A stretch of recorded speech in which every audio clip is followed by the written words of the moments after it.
মুসলমান আল্লাহর গোলাম, আল্লাহ পাক রব্বুল আলামিন এই আয়াতের পরপরই কত সুন্দর একটা গুরুত্ব দিয়ে দিছেন বাবা মার জন্য। ও গোলাম, আল্লাহ বলে তোমরা আমি রবের একমাত্র ইবাদত করো। তারপরেই আল্লাহ জানায়া দেয় ওয়াবিল ওয়ালিদাইনি ইহসানা।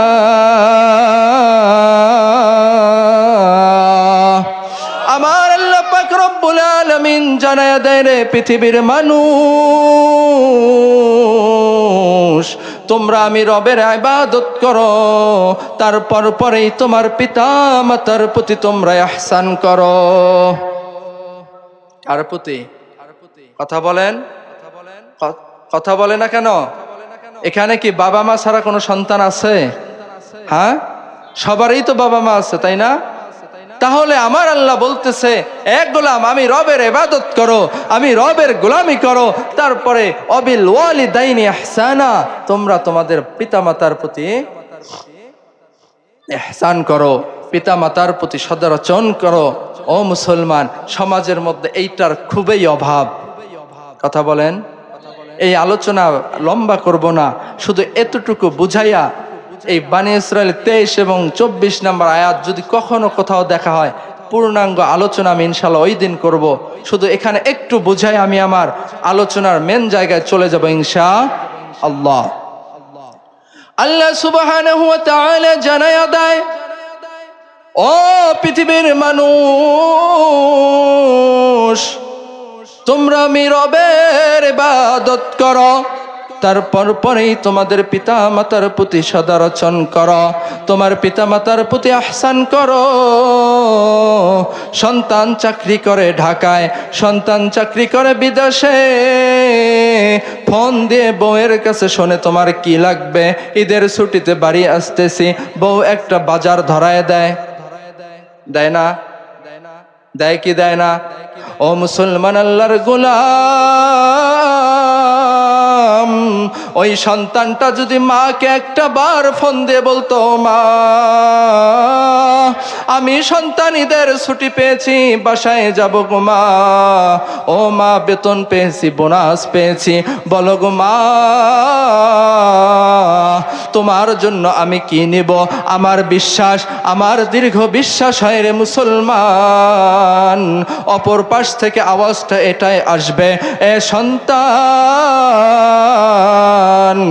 আমি মা তোর কাছে কিছু চাই না, আমি বাবা তোর কাছে কিছু চাই না, এ বেটা তুই আগে বাড়িতে আয়, তারপরে কথা হবে, তারপরে কেনাকাটা হবে। কথা বলেন ঠিক কিনা? কথা বলেন। ওরে মুসলমান আল্লাহর গোলাম, এ কলিজার টুকরা যুবক, রে পদ্মার আলের বোন, আমি আলামিন ইসলাম রংপুরেও তো কোনো বাবা মার সন্তান, তোমরাও তো কোনো বাবা মায়েরই সন্তান রে মুসলমান আল্লাহর গোলাম। এ যুবক আল্লাহর বান্দা, তোমাদেরও বাবা মা আছে, আমারও বাবা মা আছে, তোমার আমার জন্য বাবা মা কত কষ্ট করেছে, ওই বাবা মা কত কষ্ট করেছে। রে আব্বা জানেরা, আপনাদের পায়ে হাত রেখে বলে যেতে চাই, আপনার কি মনটা চায় না আপনার সন্তানটা একটু রবের কাছে হাত তুলবে আর মালিককে ডাক দিয়ে বলবে আল্লাহ আল্লাহ বলে একটা চিৎকার দেন না, বলেন না আল্লাহ, আর রবের কাছে ডাক দিয়ে বলবে আল্লাহ ও মালিক, ছোট্টবেলা মা আমার জন্য কত কষ্ট করেছে, বাবা আমার জন্য কত কষ্ট করেছে, ওই মার গর্ভে যখন আমি ছিলাম, বাসার মধ্যে সবাই একসঙ্গে খাইতে বসছে, আমার জনম দুঃখিনী মা, আমার মা দুঃখিনীও খাইতে বসছিল। ও মালিক আল্লাহ,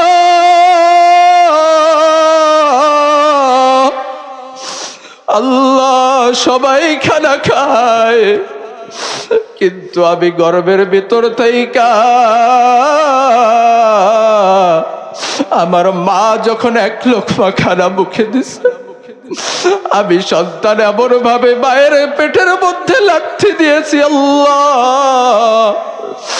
আমার মা আর খানা খাইতে পারে নাই। এ মুসলমান আল্লাহর গোলাম, এ কলিজার টুকরা যুবক, পায়ে হাত রেখে বলে যাই, ওই মা বাবাকে জীবনে কষ্ট দিস না। এরে আল্লাহর গোলাম, আপনাদের মনটা কি চায় না ওই সন্তান হাত তুলবে আর বলবে আল্লাহ? সবাই বাসার খানা খায়, আমার জনম দুঃখিনী মা আর খানা খাইতে পারে নাই। মা খানার প্লেটটা ফেলায় রাইখা চোখ দুইটা মুছতে মুছতে ঘরের মধ্যে চলে গেছে। সবাই পরিবারের খানা খায়, কিন্তু আমার মা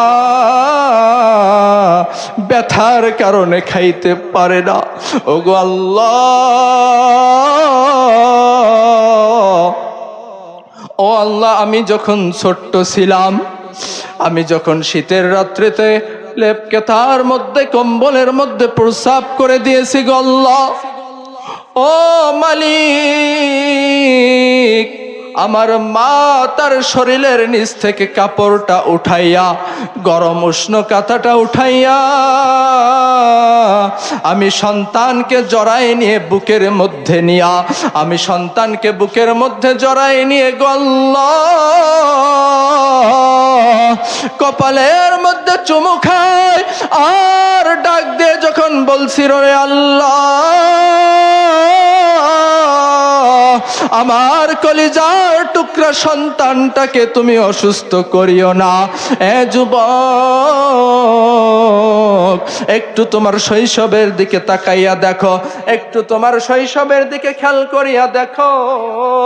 যেই মা তোমার জন্য এত কষ্ট করেছে, যেই মা তোমার জন্য এত এত পরিমাণ কষ্ট করেছে, ওই মাকে তোমরা কিভাবে কষ্ট দাও আমার বুঝে আসে না। এ যুবক, শৈশবে তাকাইয়া দেখো, যখন তুমি দুষ্টামো করেছো, যখন মা সুন্দর করে তোমাকে কাপড় পরাইয়া দিছে, একটু পর আবার কাপড়টা নষ্ট করে ফেলছো, ওই মা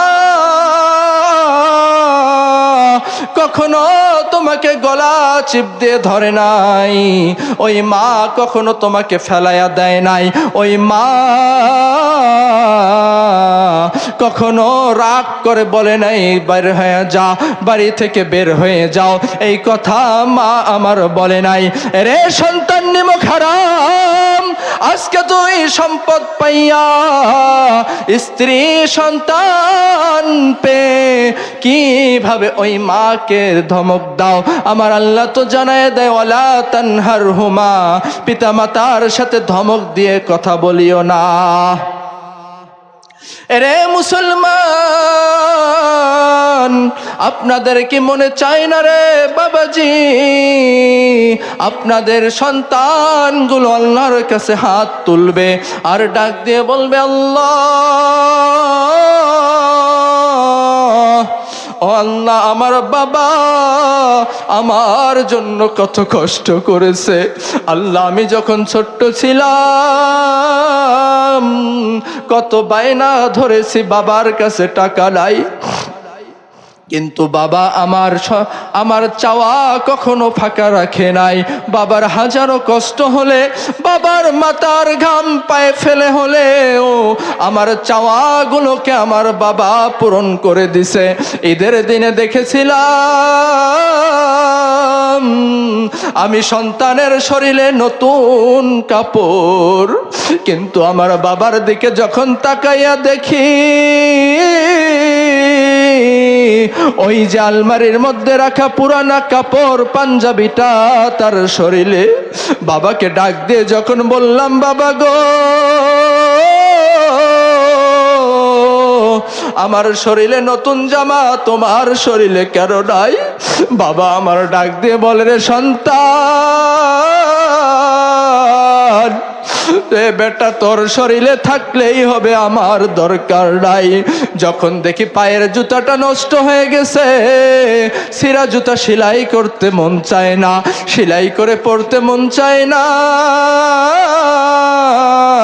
আবদার করা দেরি, বাবা আবদার পূরণ করতে দেরি করে না। রে কলিজার টুকরা যুবক,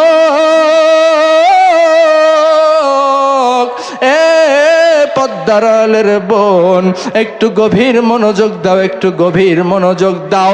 ওই বাবা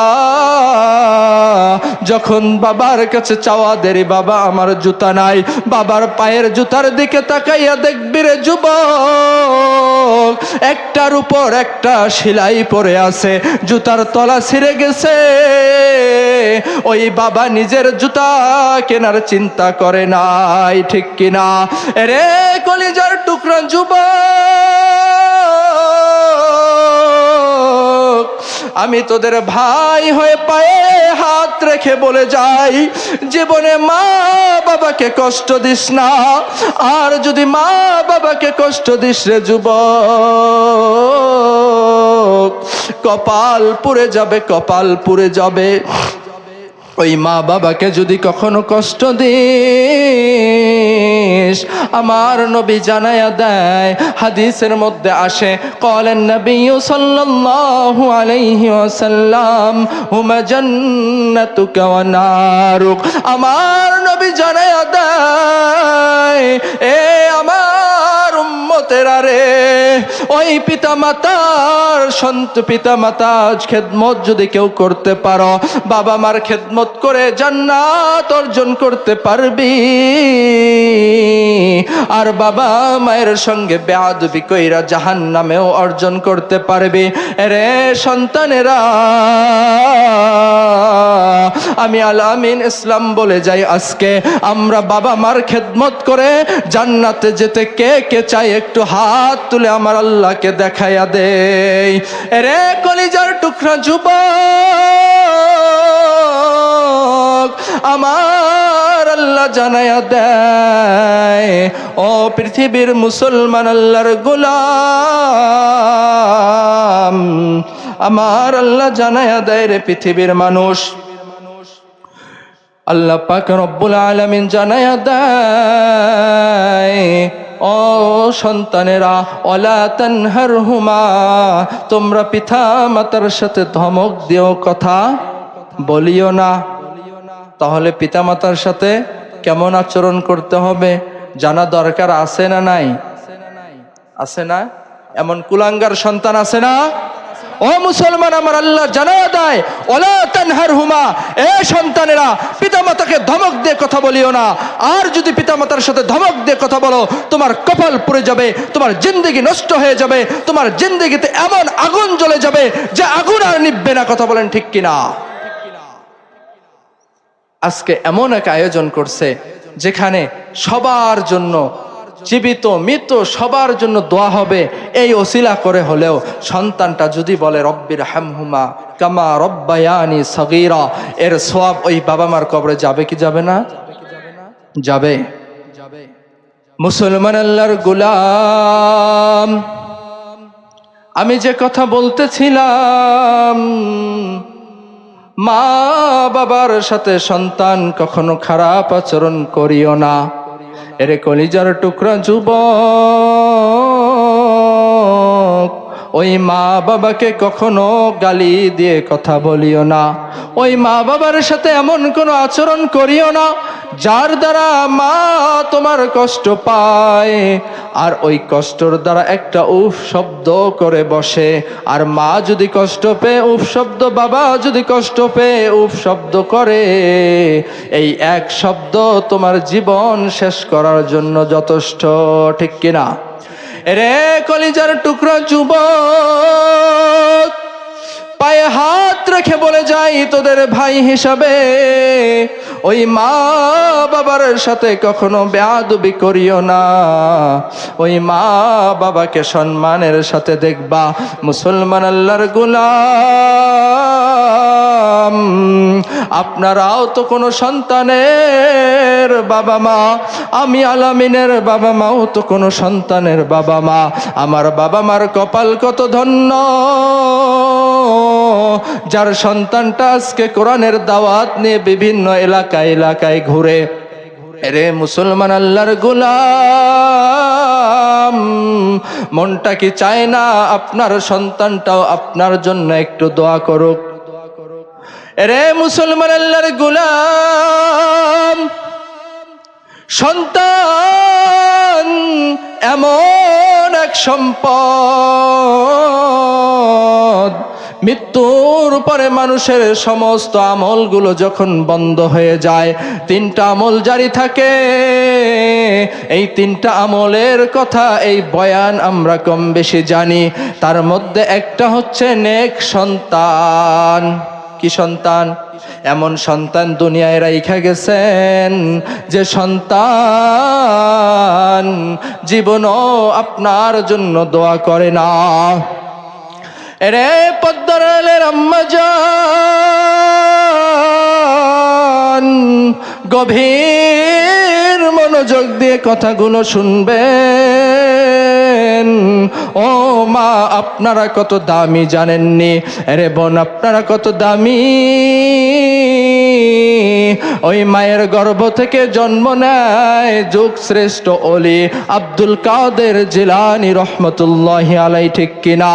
ও মা, আপনারা কত দামি মা। ওই মায়ের গর্ভ থেকে জন্ম নেয় বাইজিদ বুস্তামি রহমতুল্লাহি আলাইহি। ও মা, আপনারা কত দামি মা।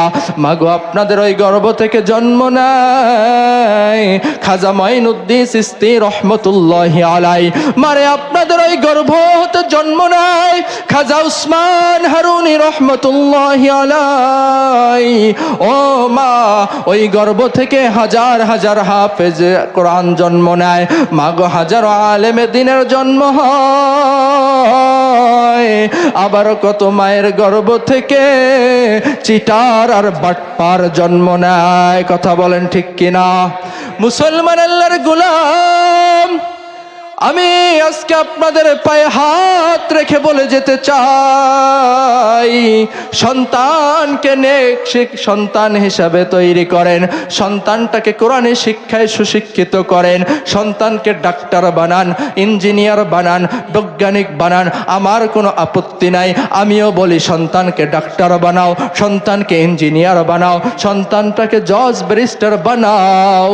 কেননা আমার মুসলমান ভাই আমার মুসলমান ভাই একটা ডাক্তার দরকার, ব্যারিস্টার দরকার, উকিল দরকার, জজ দরকার, ম্যাজিস্ট্রেট দরকার, আছে না নাই? সর্বপ্রথম ওই সন্তানকে কোরআনের শিক্ষায় সুশিক্ষিত করো। আর যদি সন্তানটাকে কোরআনের শিক্ষা দিতে পারো রে মুসলমান, ওই সন্তানটা বড় হওয়ার পর কোনোদিন গলা ধাক্কা দিয়ে বের করে দিবে না।